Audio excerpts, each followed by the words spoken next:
Hello, good morning everybody. Today we have discussed about the reproduction in paramecium. In previous lecture we have discussed about that the structure of paramecium. Today we have discussed about the reproduction. So reproduction, simply that name indicates reproduction. Re means new and production means formation. So simply the formation of new offspring or the formation of offspring or new individual, that is nothing but the called as the reproduction. Reproduction, again there are two types. One is the asexual reproduction and the sexual reproduction. When there is the sex cells or the gametes are involved, then it is called as the sexual reproduction. In case of paramecium, there is the both type of reproduction is occur. That means asexual reproduction and sexual reproduction.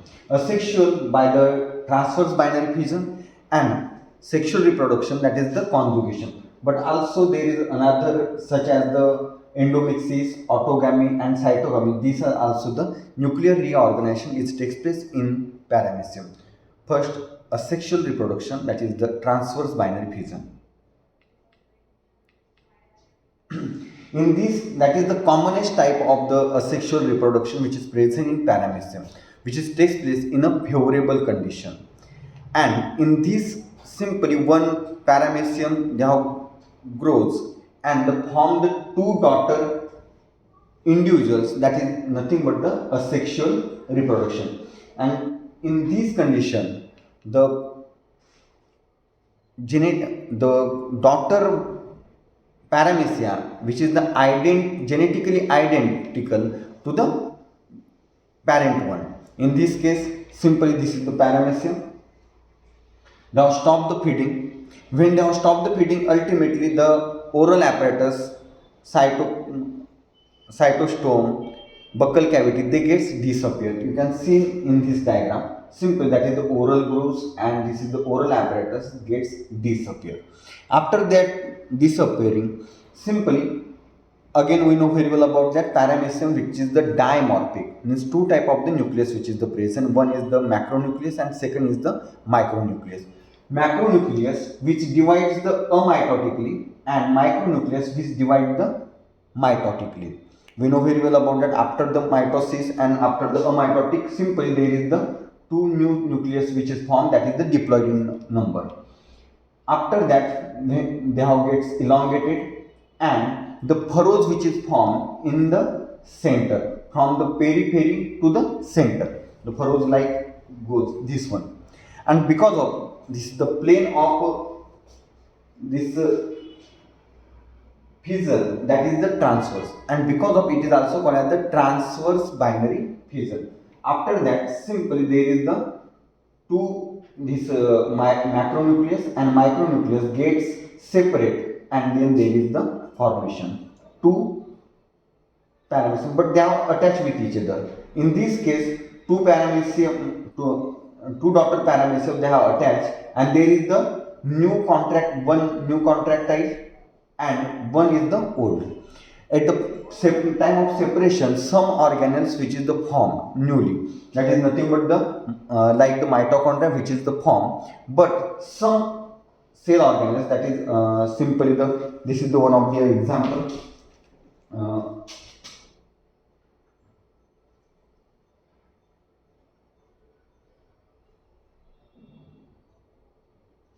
That is the oral apparatus which is the form newly, and also the contractile vacuole.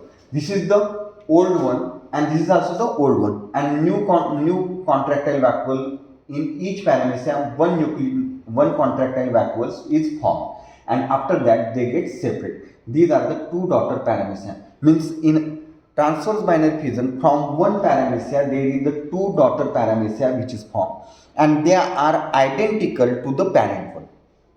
Second, next one is the conjugation. In case of the conjugation, that conjugation process takes place when the unfavorable condition. Binary fission which takes place in a favorable condition, and the conjugation is the unfavorable condition because of the starvation, shortage of food, because of the particular bacterial diet or the certain chemical is also induced the conjugation process. Before that, we should have understand the, you know very well about that diploid and haploid, but just we have recall about that. Diploid means nothing but the full set of chromosome that is indicated by the 2n number, and haploid means half set of chromosome which is indicated by the n number. Diploid cell is formed by the mitosis, means when one cell it goes into the mitosis. After the completion of mitosis, two cells are formed and both are the diploid in number. In case of meiosis, when one cell it goes into the meiosis, after the completion of meiosis, there are the four cells are formed and these are the half number of chromosome, means haploid. So this is the conjugation, full process.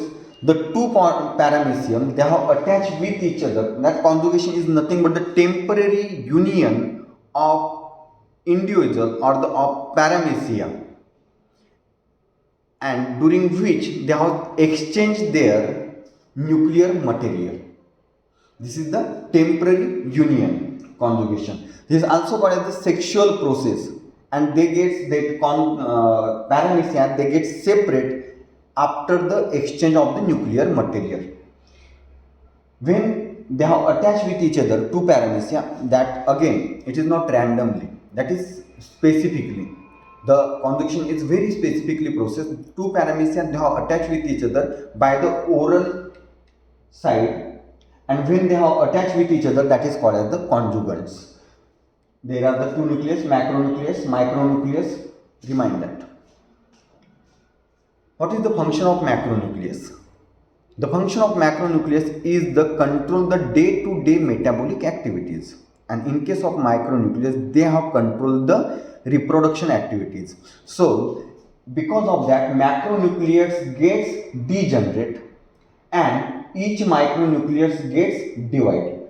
Here is the 1 in 2 in number, then 1, then 2 in number, then 4 in number. So simply, if you remind that meiosis, again meiosis is divided into the two stages, meiosis first and meiosis second. After the completion of meiosis first, there are the two cells are formed and both are the half in number. Again that two cells, again it is goes into the meiosis second and there are the four cells are formed, and then all these four cells which is the haploid in number. So simply, when they have completed meiosis first, after that there are the two nucleus, micronucleus are formed, and these are the haploid in number. Again it goes into the meiosis second. When it goes into the meiosis second, then there is the 4 number of micronucleus, and all these 4 micronucleus are haploid in number. After that, out of these 4 micronuclei, 3 gets degenerate and 1 is goes into the mitotic division. When it is goes into the mitotic division, there is the unequal mitotic division is occur, and because of that, one is the larger in size and second is the smaller in size. Larger in size, that is called as the stationary, and the smaller in size, that is called as the migratory nucleus. Again, that is the, in some books that is mentioned that is the smaller in size, that is called as the male pronuclei, and larger in size, that is called as the female pronuclei. The migratory nucleus or male pronuclei, they get exchanged into the each other. Simply, you can observe this diagram. The small migratory nucleus or the smaller micronucleus, one it goes into the another paramecium, and simply the smaller pronuclei get exchanged. After that exchange, the two pronuclei which is mixed with each other, that is called as the ampemixis. After the ampemixis, simply before that is the haploid in number. After the ampemixis, simply that is the zygote is formed, that is the diploid in number. Simply, and after that they get separate. When they get separate, that is called as the X conjugants. There are the simply they are attached with each other, that is called as the conjugants. When they get separate, that is called as the X conjugants. Again, it goes into the mitotic division, 3 times mitotic division. Because of that, from one micronucleus, there is the 2 nucleus is formed. From that 2 micronucleus, again it goes into the mitotic division. There is the 4 micronucleus is formed. That 4 micronucleus, again it goes into the mitotic division, and ultimately there are the 8 micronucleus are formed. So ultimately in this case there are the 8 micronuclei is present in one paramecia. You can see in this diagram 1, 2, 3, 4, 5, 6, 7, 8. Out of these 4 micronuclei, 4 become macronuclei and 1 remain the micronucleus, and remaining 3, these are the gates disappear. So, and again there is the separation is occur. Simply there is the 2 paramecium, and in one paramecium 2 macronuclei and 1 micronuclei. 2 macronuclei, 1 micronucleus. Again that micronucleus, it goes into the mitotic division. When it goes into the mitotic division, and ultimately again there is the separation is occur, and because of that 1 macronucleus and 1 micronucleus, 1 macronucleus, 1 micronucleus, same which is the simply from this after the become X conjugates, there is the 4 paramecia is formed, and this one is goes into the another, again there is the division, means from the 2 paramecia at the end point of the conjugation, how many daughter paramecia are formed? 8. In case of the transverse binary fission, there is the one which is goes into the transverse binary fission. After the completion of binary fission, there are the 2 daughter paramecia are formed. In this case, there are the 8. From these 2 paramecia which is goes into the conjugation, after the completion of conjugation, there are the 8 paramecia are formed. The main difference in between the binary fission and the conjugation, in case of the binary fission, that daughter paramecia which is identical, genetically identical to the parent one. In this case, they are genetically differ. So that is the importance or the significance of the conjugation. That is the nuclear reorganization is occur and the heredity variation is occur. So because of that, the conjugation is really one of the important type of reproduction in case of the paramecium. So thank you very much to all of you.